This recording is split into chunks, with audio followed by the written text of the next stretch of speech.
दोस्तों, आप लोगों के सवालों में से एक सवाल ये भी रहता था कि कोर्ट में राजीनामा कैसे होता है, सुलह कैसे होता है। किसी भी व्यक्ति के ऊपर आपराधिक मुकदमा लिखा गया है, इसके बाद में पता चलता है, जब ट्रायल चलता है मुकदमे का, तो सुनने में आता है कि उन दोनों लोगों ने सुलह कर लिया है, जबकि कानून ये कहता है कि आपराधिक मामला जो संज्ञेय अपराध है उसमें सुलह होगा ही नहीं।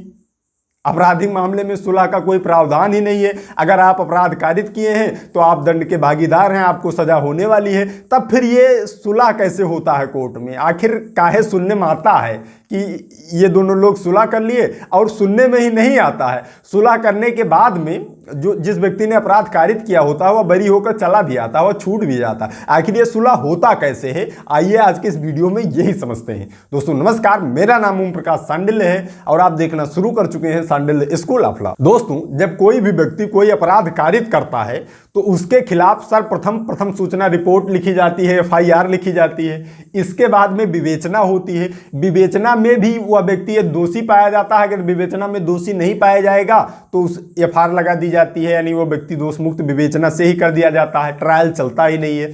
लेकिन अगर विवेचना में भी वह दोषी पाया गया तब एक चार्जशीट लगकर न्यायालय पर जाती है और वहां विचारण की कार्रवाई प्रारंभ होती है।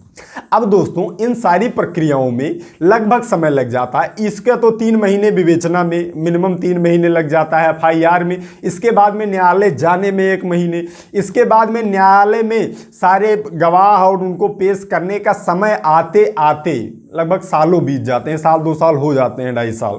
इसके बाद में होता क्या है कि जो व्यक्ति अपराध कारित किए होता है, जिसके विरुद्ध अपराध कारित किए होता है, जो वादी होता है, जिसने FIR लिखाया होता है, गांव में लोग रहते हैं, इनका आना जाना हो जाता है, खानदान हो जाता है, इनसे आपस में बातें होने लगती हैं, इनका सुलह हो जाता है। वहाँ गांव में एक दूसरे के यहाँ उठने बैठने लगते हैं। लेकिन अब मुकदमा चूंकि कोर्ट में चल रहा है, कोर्ट तो जान नहीं रहा है कि एक दूसरे उठ बैठ रहे हैं एक दूसरे से। अब बात आती है कि सुलह की। अब सुलह में बीच में कानून आ जाता है कि आपराधिक मामलों में सुलह नहीं किया जा सकता है, सिर्फ सिविल मामलों में ही सुलह हो सकता है। अगर किसी व्यक्ति ने अपराध कारित किया है तो उसे सजा होगी, सुलह होगा ही नहीं। तब इसमें एक जुगाड़ लगाया जाता है। जुगाड़ ये होता है कि जब वहां विचारण की कार्रवाई कोर्ट में प्रारंभ होती है तो सर्वप्रथम जो पीड़ित होता है या पीड़िता होती है, जो वादी होता है, उसी का बयान होता है। अब ये दोनों लोग आपस में मिल गए हैं तो ये नहीं कहते हैं कि वहाँ सुलह हम करने आए हैं न्यायालय में। इनको यहाँ से उनके वकील साहब पढ़ा के भेजते हैं कि बयान बिल्कुल उल्टा दे देना। अब उल्टा दे देंगे कि नहीं, मेरे साथ अपराध ही नहीं हुआ है, तो भाई झूठा मुकदमा काहे लिखा हो, उन्हीं के खिलाफ कार्रवाई पलट जाएगी कि तुमने झूठा मुकदमा लिखवाया है, तुमने कोर्ट को गुमराह किया है, सारे संसाधनों का दुरुपयोग किया है, तो उन्हीं के खिलाफ। तो इसका तीसरा रास्ता निकालते हैं। तीसरा रास्ता ये निकालते हैं, वहां जाने के बाद बयान कोर्ट में ऐसा दिलवा देते हैं कि ये व्यक्ति नहीं था, अपराध तो मेरे साथ हुआ लेकिन ये व्यक्ति नहीं था, जो था उसे मैं देख नहीं पाया, उसे मैं जान नहीं पाया। ऐसे तरह के मामले घुमा दिए जाते हैं।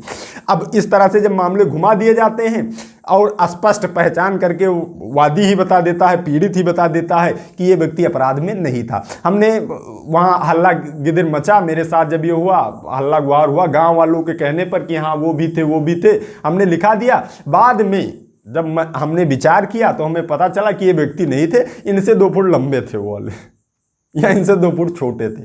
अब इस मामले में जब वादी का ही ऐसा बयान लिख जाता है तब सारा मामला वहीं खत्म हो जाता है, हॉस्टाइल हो जाता है मामला, यही सुलह हो जाता है। इसके बाद गवाहों को भी इसी प्रकार से बयान करवा दिया जाता है कि ये व्यक्ति नहीं था, ये व्यक्ति नहीं था, ये व्यक्ति नहीं था। इसके बाद में अब कोर्ट के पास कोई सबूत ही नहीं रह जाता है, कैसे सजा देगा कोर्ट किसी व्यक्ति को? जब सारे लोग कह रहे हैं कि ये व्यक्ति नहीं था, गलती से लिख गया था, तब सरकारी वकील जो होता है, जो पीड़ित के पक्ष का होता है, जो राज्य नियुक्त करती है, स्टेट की तरफ से जो वकील होता है, अब उसके पास भी कोई हथियार नहीं रहता, उसी का काम रहता है सजा दिलवाना। लेकिन अब उसके पास भी कोई जुगाड़ नहीं बचता है, क्योंकि सारे बयान हॉस्टाइल हो गए, सबने कहा ये व्यक्ति नहीं था। तब ऐसे में कई बार वो जो सरकारी वकील होते हैं वो इनको जो पक्षद्रोही घोषित कर देते हैं, जो पीड़ित होते हैं या गवाह होते हैं, इनको पक्षद्रोही घोषित कर देते हैं कि न्यायालय में आकर इन्होंने अपना बयान बदल दिया है। अब पक्षद्रोही घोषित करने का मतलब यह हुआ, जब जजमेंट आएगा वो लोग दोष मुक्त होंगे तो उनको एक नोटिस मिलेगी, कुछ जुर्माना जमा होगा, उसके बाद में इनको छोड़ दिया। तो जुर्माना तो लोग देने तैयार हैं, सजा से अच्छा जुर्माना है। इसमें अब सबका, गवाहों का, पीड़ित का, सबका बयान उल्टा करवा दिया। इसके बाद में अदालत अब फैसला, चूंकि अदालत मजबूर है, कोई ठोस साक्ष्य या सबूत उस व्यक्ति के खिलाफ है नहीं, तो अदालत कह देती है साक्ष्यों और गवाहों के अभाव में इस व्यक्ति को बाइज्जत बरी किया जाता है। ये नहीं है कि अपराध उस व्यक्ति के साथ नहीं हुआ, अपराध उस व्यक्ति के साथ हुआ है, लेकिन जो व्यक्ति ये नामित है इसके विरुद्ध साक्ष्य और गवाह नहीं मिल रहे हैं, इसलिए इस व्यक्ति को बरी कर दिया जाता है। यही हो जाता है सुलह। बाकी कोई सुलहनामा इसे लिखा नहीं जाता है कि इन्होंने हमारे साथ ये अपराध कारित किया था, अब मैं इन्हें माफ़ कर रही हूँ। माफ़ नहीं कर पाएंगे आप, अपराध कारित किया है तो उन्हें सज़ा मिलेगी। तो बयानों को बदल करके कोर्ट में राजीनामा कर लिया जाता है और कोर्ट में राजीनामा हो जाता है। तो दोस्तों उम्मीद करता हूँ आप लोगों को क्लियर हो गया होगा कि कोर्ट में राजीनामा सुलहनामा कैसे होता है। तो आज के इस वीडियो में इतना ही, मिलते हैं अगली प्रॉब्लम सॉल्विंग वीडियो में। तब तक आप सभी लोग अपने स्वास्थ्य का ख्याल रखिए, कानून की जानकारी, अपने अधिकारों की जानकारी इस चैनल के माध्यम से लेते रहिए, मामलों से बच के रहिए। I love you all. जय हिंद, जय भारत।